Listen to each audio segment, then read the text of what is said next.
Hey guys, what's up? It's me, Thomas. Today we're back here with Jaiden Animations. Yes, you'll love these. This one's called My Experience Living in Los Angeles, and well, considering I'm a Texas kid, who knows? Never been to Los Angeles, so I don't know what it's like, so let's see how Jaiden likes Hollywood, I guess. Be sure to subscribe for more, hope you enjoy. Let's check it out. 9 years ago, James and I talked about what it was like living in our home state, Arizona. I honestly don't remember most of what we said in that video. I tried to rewatch it as a refresher and maybe a little trip down memory lane, but turns out after 5 seconds I'd rather be guillotined. No, eyes on me. You clicked on this video, you're staying on this video. No Stay funny there. ideas, alright? The other day I was in a store trying to buy a plain black shirt that was locked up behind those stupid box lockers, so I had to ring an employee for a single shirt. A few minutes later, someone came by. All right, what can I... Oh my gosh. Are you Jaiden Animations? Ow. Yeah. No way. I love your videos. Can I get a photo? Yeah. Hey. Thanks so much. I didn't expect That to was the see last you here. one, getting recognized. Oh, no, I live here. You're not in Arizona anymore? And that's when it dawned on me, there is a giant portion of my audience who will not get updated on some parts of my life if I don't explicitly say it in one of my animations. Also, the guy left without unlocking the box, so I had to wait another 5 minutes for him to come back and get the damn shit. it. So yeah, to anyone who didn't get the memo, I've been in California for the past 6.5 years, specifically Los Angeles. I honestly can't believe it's been that long already, because that means for the past 6.5 years, I've been doing nothing but complaining about it the entire time. I believe that bad? Compliment sandwich system, though. Not everything about moving to California has been bad. For example, the weather is great. It's always sunny, which, you know, Arizona is too. But like, in a bad way. California doesn't hit the casual 118 everything outside melts and dies degrees like back home. It's vacation weather all the time. I like that part. Fair. The drivers here are assholes. Arizona isn't all sunshine and rainbows. Oh yeah, the LA driving traffic. department either. When I was learning to drive as a teenager, my mom told me to never honk at people no matter what, because there's a chance they'll just shoot me. But because of the sheer volume of people on California roads all the time, it is a completely different beast. And every single one of them is driving to go kick babies because they hate their fellow man. Compassion does not exist on the California freeway. And by that, I mean blinkers. You know, the very helpful and necessary communication tool that tells people you'd kindly like to move we're going over here. You mind pulling up? It's a sign of weakness here. If you even think about turning your blinker on, every single car in your vicinity will speed up and refuse to let you merge because they cannot handle the idea of a different car being in front of them. How can they get to their destination faster if a car that was in front of them in a different lane suddenly shifts to the side 12 feet? People will go out of their way to merge into the lane just to speed past you and spit on your windshield. When I turn my blinker on, which I still do because I refuse to let this barbaric driving culture corrupt me, a car will speed up and then merge in front of me. If you need to be in my lane and I need to be in yours, go by me. We literally have to stay at our same speeds and shift. It's simple. There's no point in you blocking my merge just to merge into my lane anyway. Oh my god, it pisses me off so much. They do it all the time. If I had no... Fair enough. I mean, fair enough. I mean, heck, we kind of get that in New York. Like, I was literally up there and it got crazy. Like, I mean, heck, my mom, like, I think she moved, I think she prefers the traffic down here because, I mean, even though she was born in New York, I'm not sure what's actually worse, New York traffic or LA traffic. Let me know. I mean, frankly, yeesh. I'm not even sure which one's worse. Let me know. What do you think? New York drivers, LA drivers, let me know. Jeez. Because frankly, like I said, they don't give a crap. Like, I don't think even she put the blinkers on. I don't know. Like I said, I think I could see, like, if you're going to a major city, don't bother going. Or at least, if I'm ever moving to LA, I'm checking public transportation because I ain't dealing with that traffic. Thank you very much. What? I mean, I know I have to have a car, but come on. Would you risk it? Sheesh. no money and got $1 every single time someone took advantage of my blinker, I'd have enough money to move out of this godforsaken state. One time I turned my blinker on, checked my blind spot, and in the amount of time it took for me to look back at the road and start merging, a car way behind me had sped up so fast that my car's auto detection had to cut my merge off so I wouldn't hit them. And then that car honked at me! I will kill us both. Alright, the driver sucked. Yeah, no kidding. At least I'm only going a few miles. Not only am I forced to drive alongside these bozos, I'm forced to drive alongside them for way longer than I should need to. The traffic is so genuinely bad, I daydream of becoming a better sprinter to arrive at places quicker because it is genuinely not far from the realm of realism. Either that or get one of those monster snowplow attachments. I mean, seriously. No kidding. 10 miles? I should not be in the car longer than 20 minutes. Everyone here loves driving 30 over the speed limit anyway. I don't even know what the holdup is. Also, a little tip.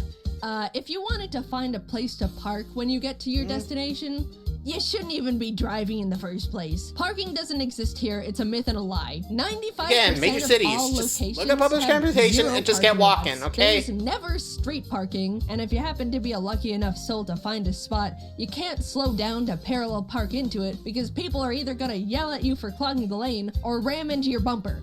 It's just an evil trick. So your only choice is to find a parking garage that costs like $20. One time, my friends and I drove to a one-piece live symphony at the Dolby Theater and decided to park in its parking garage. Oh, what an obvious mistake. Do you want to know how long it took us to get out of that garage after the show when everyone was leaving? 30 minutes? 2.5 hours! Really? We parked in the designated parking garage for a show and paid 2.5 hours of our life on top of real life money. So what if you don't have a car? Then you don't have to deal with any of this, right?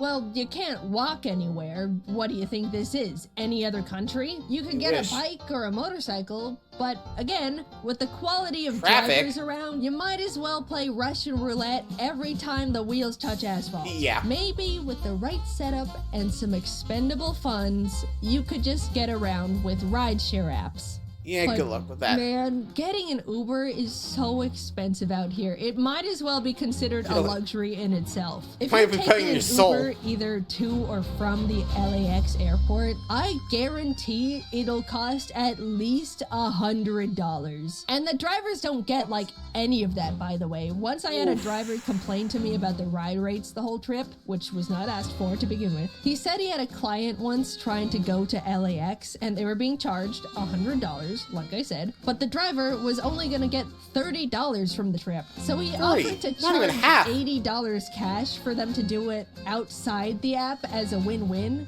Don't ever take this type of offer, kids. That was incredibly dangerous. But that's just where the landscape of Uber is here. Also, fun little tip. Never tell any drivers the place you're going to or from is your actual home. This is for everywhere, not just California. Sure, if they ask, it's normally small talk, but when it's not, you're in danger. Yikes. Now that guy won't leave your driveway. And the police say they can't do anything because he hasn't actually committed a crime yet. Just lie and say it's a friend's place or something. It's not worth the gamble, and lying to strangers is fun. That was a free survival hint from your friendly neighborhood YouTuber. Put that one in the back of your pockets. Speaking of LAX, because I brought it up earlier, that place is actual hell on earth. If someone gets sent there after death, I would consider it a viable punishment for being a bad person. Really? But innocent people are forced to be subjected to it every single day, and it's inhumane. You have every single asshole with a plane ticket in the entire city and beyond enter through the same stupid entrance, forced to drive through the same loop bumper to bumper until they get to their specific gate. No branching paths, no attempts to categorize the types of arrivals, just a single slaughterhouse line like cattle. But in normal slaughterhouse lines, the cattle don't hate each other. I was talking about bad merging before. It is legitimately survival of the fittest in the LAX horseshoe. Absolutely no one will let you merge lanes ever unless you threaten to fist fight them right there on the concrete. One time I sat with my blinker on in traffic that was not moving for 15 minutes straight, and a dude still refused to let me start merging once cars started inching forward. I had to sit there making direct eye contact with him until he was uncomfortable enough to let me get in front of him. It is personal. I am not the same person when I'm in the LAX horseshoe. None of us are. Some dudes in the 1960s decided they wanted everyone that ever planned to visit LA to suffer instantly when they got here. Really? And they simply got away with it. I've spent so much time talking about traffic and the airport. I haven't even talked about living in LA yet. Well, that part sucks too. Everything is so absurdly expensive here, it's almost comedic. Almost. Maybe raise the prices of food like $10 more and I'll start to chuckle. God damn it. Burrito's like $40. I haven't even had food out here that's blown my mind. Sure, it's not bad, but when eating out can get this expensive, I expect something more to write home about. There are some really fancy restaurants around, but I shouldn't have to spend even more money to eat a meal that makes me go, wow, I will remember this. It's become a common pastime for some people to pull up Zillow and look at all the really crazy expensive multi-million-dollar mansions, fantasizing about what they would do if they were to live in the craziest of homes. But the equivalent of that for me and my friends here is to look at normal homes that are just not in California. Oh, look at that one. 3-bed, 2-bath for like $2,500 a month. That's insane. Here, the same thing can go upwards of $700. Jeez. Now, don't get me wrong. I'm very lucky and fortunate enough to not have to worry about finances as much. I can afford to live in a more expensive place here. It's not gonna break my bank. But at the same time, I'd like to still be relatively smart with money. Sure, I tend to splurge on plushies and trinkets. Haha, Jaiden's buying another Miku figure. But outside of that stuff, I'm really not spending money on anything else. I'm not into luxury cars or clothes or any of that type of culture. It's trinkets, plushes, and admittedly a little too much DoorDash. But I have a job that I can perform literally anywhere in the entire world. And I'm sitting here wasting extra costs on living in one of the most expensive cities in America. It feels bad. And I don't know if you picked up on it yet, but I don't even really like it here all that much. So, fair enough. Why do I choose to burn extra money just to exist in LA? The single reason is all of my friends are here, and I'd happily shovel extra funds into a giant furnace to be near them because that's what makes a place feel like a true home. But all of my friends are also content creators that can work anywhere too, and if we all just banded together and decided to move somewhere else, that would sure be swell. Unfortunately, it takes a lot of time, coordination, and resources to try and figure out an entirely new place to move a giant friend group of people. So we've essentially soft-locked ourselves here until we can all agree it's time to get out of here. I'll give LA some credit. The main thing that makes it great is the fact that everything is always happening here. There's always some sort of fun event going on. Concerts, tours, random pop-ups. I went to a live screening of the season 2 finale of Severance where the cast got to talk about it afterwards, and that was one of the coolest experiences of my life so far. You name it, it is happening in California. Truly, you will never be bored here if you're always looking for something to do, and I recognize that is incredibly valuable. But at the same time,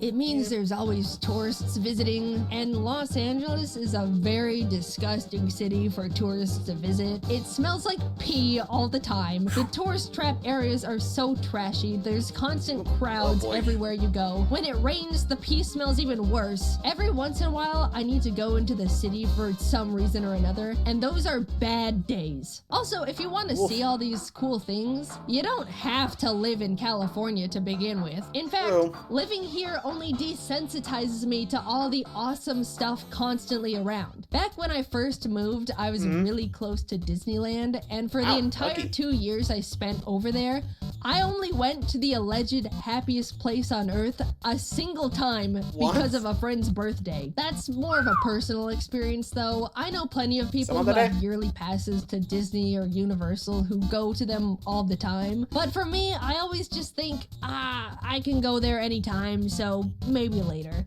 And then later is multiple years. I consider it a privilege to be able to live in LA. It's expensive. A lot of people dream of coming here and making it big. And if you can afford it, you can definitely live luxuriously. But I am just really not built for all that. I grew up in a tiny desert town with like no people in it and prefer to be holed up in my house 90% of the time watching YouTube until my brain is mush. However, as much as I want to uproot everything again to live somewhere else less expensive and more compatible with my preferred lifestyle, I do think LA is a good place for me to be right now. Both the YouTube and animation industry are here. I don't need to travel for most of the events I get invited to, and content creators are always visiting for something or another, so I get to meet a lot of fellow creator friends. I can't say anywhere else in the world can offer all these benefits that specifically apply to me right now, and it's also just a lot of fun. I might not exactly like it, but LA is my home for at least the next few years, and I do get to have a lot of fun here with my friends. It's a toxic relationship, I suppose, but I'm sure in a decade when I'm somewhere else and reminiscing on the past, I'll have very fond memories of it all. So I can complain all I want while I'm here, but LA is your home. I You know just gotta make it work. California has been such a huge part of the most defining years of my life, and I'll hold a very special place for it in my heart for a long time. LAX and the drivers are just excluded from it though. I'll hate those parts forever. I posted a little video, but if honestly, even I would have had like troubles. I mean, heck, when I was in New York, even I was like, hey, slow down. Like, goes to show you, if you're going to a major state like New York, LA, and all that, heads up. I'm not sure that's the same here in Texas. I mean, I'm not sure if, I think I've heard of, Texas drivers having some, bad moments, but I don't know. I never had that myself. I don't know. You tell me. What do you guys think? I mean, heck, content creators can pretty much live anywhere, but to each their own, as they say. Well, till next time. See ya.